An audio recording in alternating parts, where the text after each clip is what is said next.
அதுதான் வந்து பக்தி. கடவுள்கிட்ட போகும்போது வந்து I don't want riches, I don't want family problems, இதெல்லாம் பற்றி எனக்கு கவலை இல்லை. எனக்கு நீ மட்டும் என் கூட இரு, நீ ஐ just want to be with you, I just want to be with that's all. Rama Rama Rama Rama, I want only to be in your thoughts, வேறு எதுவுமே எனக்கு வேண்டாம். தட் இஸ் பக்தி. தட் இஸ் இந்த பூர்ண சரணாகதி, கம்ப்ளீட் சரண்டர்னு சொல்லும்போது we are surrendering our ego. A person no longer thinks about himself, he only thinks about his divine. That's it. He no longer thinks about anything else, he doesn't want anything else. அது வந்து பக்தி. Hookah group அவங்களுக்கு வந்து ஒரு systematic practice, காலையில் எழுந்திரிச்சுன்னா தியானம் பண்ணணும், சாயந்தரம் தியானம் பண்ணணும், எதுவுமே கிடையாது. There always there only motive, only thought is only the divine. அவங்க தாட்ஸ் எல்லாம் அதுதான் ஓடிக்கிட்டு இருக்கும், அது மட்டும்தான் ஓடிட்டு இருக்கும். அதான் இந்த ஹிஸ்ட்ரியில் வந்து ராமதாஸ் அப்படின்ற ஒருத்தர் இருப்பார். ஆக்சுவலாக ராமநாமம் ஜபிச்சுக்கிட்டே இருப்பார். அவருக்கு வந்து அவங்க என்ன சொல்கிறாங்கனாக்கா, even his pores on his body they say Rama Rama Rama ராமான்ட்டு. அந்தளவுக்கு he doesn't know anything is, he doesn't think anything is, the only thought that goes into him is Rama Rama Rama. So அதே போல் Meera.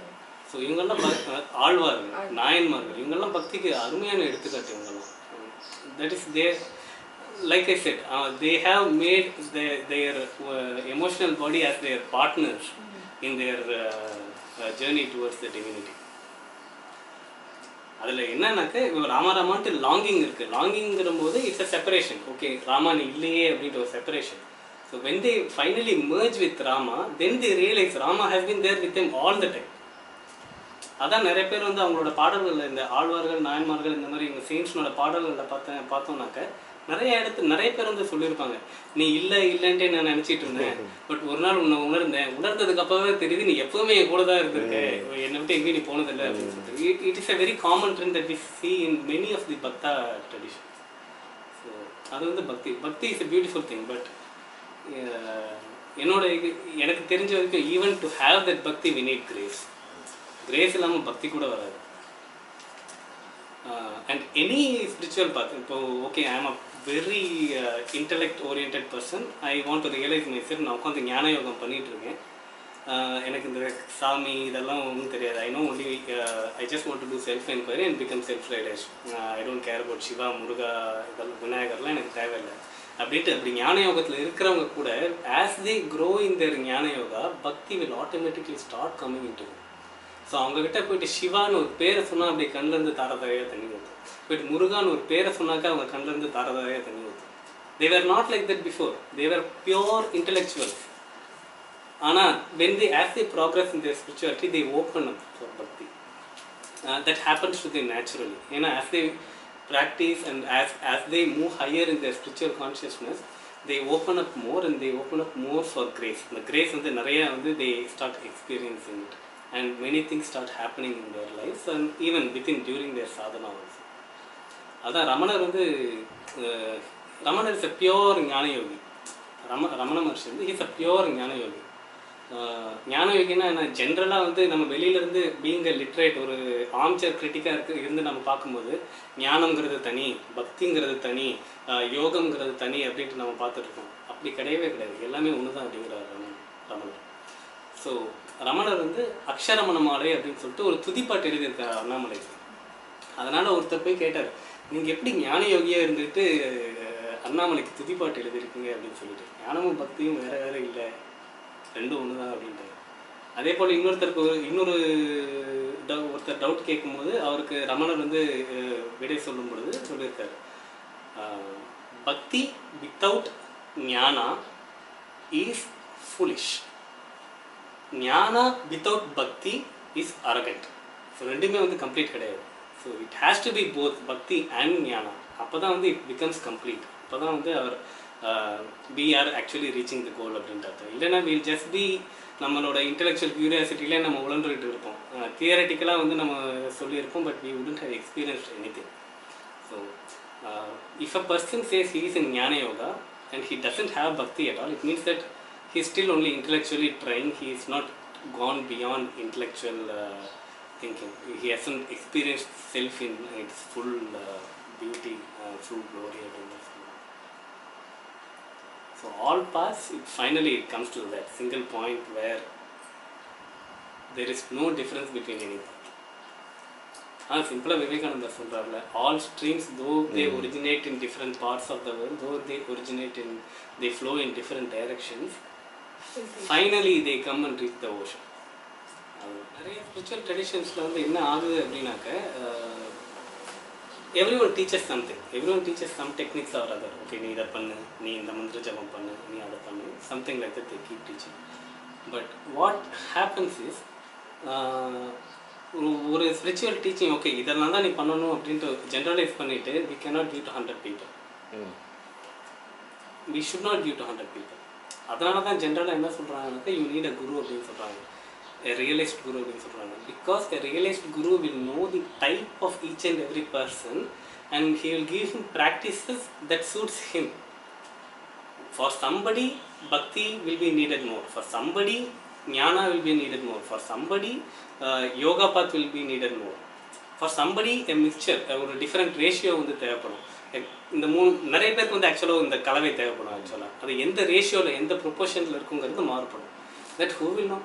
only a realist guru will know, because he can read us like ஒரு transparent glass sheet மாதிரி. he can read us, he will understand நம்மளோட கர்மா என்ன, நம்மளோட body type என்ன, நம்மளோட ஆத்மா டைப் என்ன, what is suitable for this person to quickly reach that state, to quickly remove his personality deficits. இந்த மலங்கள் எல்லாம் வந்து மலங்கள் கர்மாக்கள் எல்லாமே எப்படி வந்து சீக்கிரமாக இதை கழுவிட்டு சீக்கிரமாக வந்து he can reach ஞானம். அது ஒன்லி குரு வேணும். அதனால தான் நிறைய பேர் என்ன சொல்கிறாங்கனாக்கா, யூ நீட் அ குரு அப்படின்னு சொல்லிட்டு. But the point is, the guru need not always be physical. நிறைய பேருக்கு வந்து guru can come in different forms. இப்போது தத்தாத்திரேயர் அப்படின்னு எடுத்துக்கிட்டாக்க, for him the entire world was guru. ரோட்டில் போகிற நாய், காக்கா, குருவி, he learned things from everything. I mean, that is like highest form of guru principle, that everything in this creation is my guru. I have to learn something from everything. So that is highest form. The other part of guru principle is that it need not be a person. That is சொன்ன மாதிரி some people can actually start listening to their inner voice. Inner voice na not what my mind says, but what the higher inspiration says. That they somehow or other they connect to a higher level and they are able to receive instructions from that higher consciousness within themselves. That is another very beautiful way of explaining guru principle. Now guru principle ங்கிறது வந்து that which removes darkness, that which removes ignorance. So it can be someone from outside. நம்மள இருந்து வெளியில இருந்து ஒரு மனிதராக இருக்கலாம், அல்லது நிகழ்வுகளாக இருக்கலாம், அல்லது நமக்குள்ளவே வந்து அந்த கைடன்ஸ் வரத்துக்கான ஒரு வழியாக கூட இருக்கலாம். ஆனால் எப்படி இருந்தாலும், as long as we are not open inside, even though we receive lessons from whichever source, we will not be truly receiving it. So when we are open, guru will automatically come. நம்ம ரெடியாக இருக்கும்போது நமக்கு முன்னாடி குரு வந்து wait பண்ணிருப்பாரு நம்மளுக்கு. அதனால தான் வந்து தேசே நம்ம ஒரு ஸ்டெப் எடுத்து வச்சு அவங்க நம்மளை நோக்கி 100 ஸ்டெப் எடுத்து வைப்பாங்க அப்படின்னு சொல்லிட்டு. It's like very beautiful, so graceful. நமக்கு தெரியல, அவ்வளோதான். பாத்திரம் பார்த்து அளந்து போடுன்னு அதுக்கு அர்த்தம் அதுதான் சொல்லுவார் தவை. ஓகே, நம்ம நினைப்போம் பெரிய பாத்திரமாக இருந்தால் நிறைய போடணும்னு. அது இல்லையா, நம்ம போதனை அவனால் ஏற்றுக்க முடியுமா அது சொல்லுவார். Otherwise it's just pouring knowledge and he's not going to appreciate it. He's not fit or he's not ready, the vessel is not ready. ஒரு சிலருக்கு இந்த cup is full. Oh yes. ஒரு சிலருக்கு வந்து கப் இஸ் ஃபுல். ஸோ என்ன தான் ஊற்றினாலும் they can't receive it. So they already will have a lot of preconceived notions. நிறைய படிச்சிருப்பாங்க, நிறைய இன்டெலெக்சுவல் பேக்கேஜ் இருக்குங்க. ஸோ அதை தாண்டி ஒரு விஷயங்கள் சிம்பிளாக ஒரு விஷயம் சொல்கிறாங்க அப்படின்னாக்க உள்ளே போகாது. ஏன்னா their cup is already full. So இதெல்லாம் வெளிப்பட்டு வர்றது வந்து we really need their grace. நம்மளால முடியாது. அந்த மாதிரி நீங்கள் சொல்கிற ஒரு கப் இஸ் ஃபுல், அந்த நிலைமையிலேருந்து க்ளீன் ஸ்லேட் ஆகி to start again, is it possible? It is possible. It is possible. Sometimes வந்து நம்மளோட பர்சனாலிட்டி, நம்மளோட ஈகோ வந்து அது விடாது. So we try our best. we will hit a wall. ஒரு பர்டிகுலர் நிலைமைக்கு அப்புறம் வந்து ஒரு பர்டிகுலர் ஸ்டேஜுக்கு அப்புறம் we won't be able to empty our cup beyond that, or we won't be able to receive further beyond that particular point. அந்த டைமில் we have to pray. என்னால் இதுக்கு மேலே முடியல, என்னோட பர்சனாலிட்டி தடுக்குது, R we may not even realize that it is our personality. We will only know, okay, ஒரு தடங்கள் இருக்குது, என்னால் இதுக்கு மேலே வந்து I am not able to receive further, I am not able to progress further அப்படின்ட்டு we will know. We make our effort, sincere effort நம்ம போடுவோம்.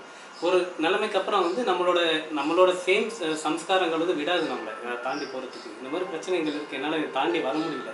So when you keep hitting the wall on a daily basis, then we will know, okay, this is our limit, இதுக்கு மேலே என்னால் போக முடியல, என்ன பண்ணுறது, we resort to prayer. அப்போ தான் மேலேருந்து வந்து அவங்க கருங்க.